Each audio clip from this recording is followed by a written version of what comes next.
And it's a great news for his family, for the country as well. Let's listen in very quickly to what Imran Khan said announcing the release of the Indian Air Force pilot.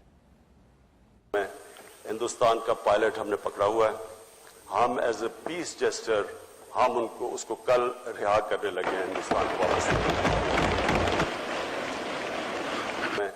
Hindustan का pilot हमने पकड़ा हुआ है। हम as a piece gesture हम उसको कल रिहा करने लगे हैं हिंदुस्तान को वापस।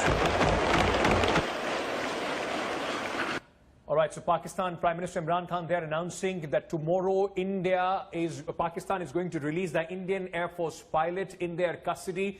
Geeta, if I can very quickly draw you in on this now, as the international pressure, India is keeping up the diplomatic offensive.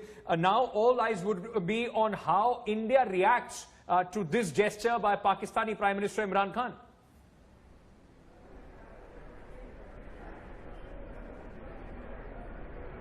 Well, that's right, and that's the most important crucial bit.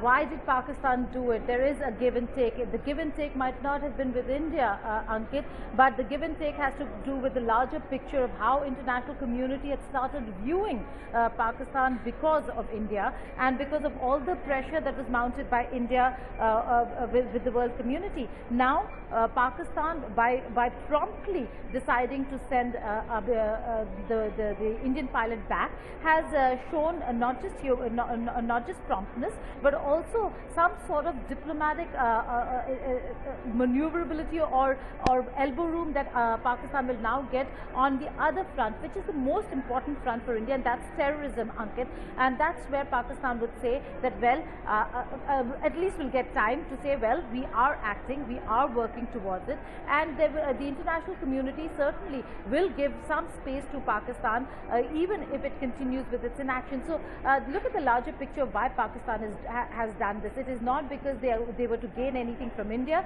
but it is because they have to gain a lot from the international community at a time when they are financially crunched, at a time when they have already been grey-listed and will remain on the grey list at the FATF. This is a gesture that will go a long way with the international community, Ankit.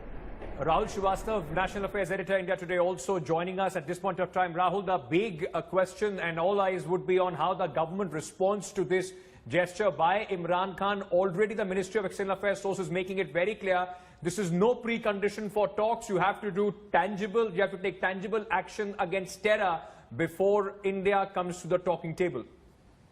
I'll get first what top sources in the government have told me that as far as the Indian action vis-a-vis the Air Force fighter pilot is concerned, it was made extremely clear to the Pakistani authorities that he is not an aggressor.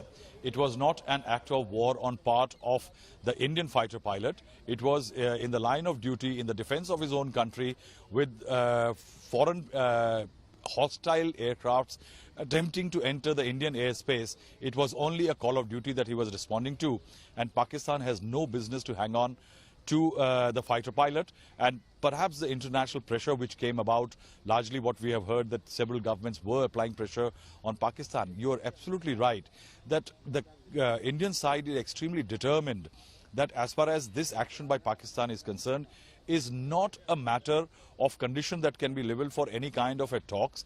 The escalation which happened on post-Pulwama was largely an anti-terror strike, and Pakistan will have to move tangibly as far as action against terror bases, terror people who are handlers of terror, creators of terror, and who are backing terror.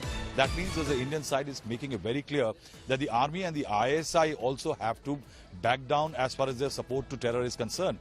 That is where lies the real catch also for India, Ankit, primarily because the threshold has been raised. The threshold has been raised over the last 2 days. First, when Pakistan tried to enter the Indian airspace, at that time India had complained that it was an act of aggression against military bases. It was an attack against India. In that scenario, the release of the fighter pilot could well present a crisis for India, because eventually Pakistan will try to showcase it as a goodwill gesture, as an attempt from Pakistan's side to de-escalate the tension between the two countries, which almost every country has come out and talked about. In that scenario, with the international community, Pakistan presenting it as a softening of stand, how will India respond? There is a question mark now. There is a CCS meeting today. What we are being told, it is not going to be a saber rattling a major decision-making one, but largely a stock-taking meeting of the Cabinet Committee on Security. All but right. the fact remains that India's stand may be clear once and only after the fighter pilot is back with the Indian authorities.